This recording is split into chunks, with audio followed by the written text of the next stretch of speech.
I think ISM 1.0 had a 76,000 crore outlay, and you've approved 10 major projects worth 1.6 lakh crore across 6 states. But sir, I think everybody wants to know about India's Semiconductor Mission 2.0.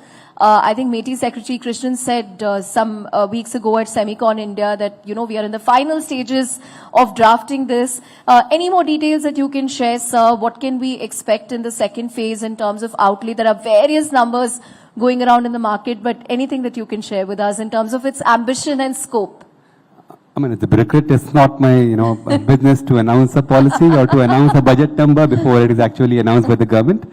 But then, yes, as the Secretary has said, and even as Honorable Prime Minister in Semicon conference clearly announced that the intention of the government to bring Semicon 2.0 or ISM 2.0, and which is important to actually create the momentum which has been created.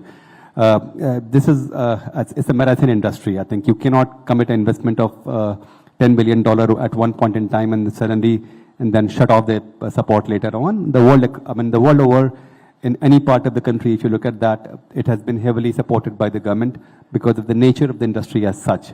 I mean, if you look at the our neighboring country, I think there's a big fund which comes in 3 phases, almost more than $100 billion, which is kind of declared in the paper, but then whatever not, we don't even know of. So, but similarly for the US, you got almost $60 billion. For the Japan also, supporting 2 highly advanced fab for $40 billion.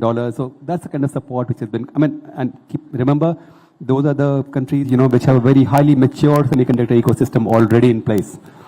So, and keeping that thing in mind, as I said, Honorable Prime Minister has already announced the intention.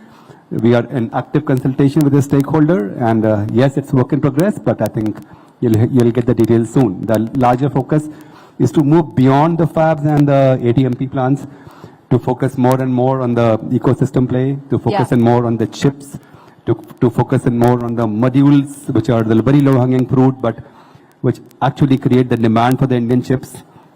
So those are the finer points, I think, and focus more on the R&D as well. So, right.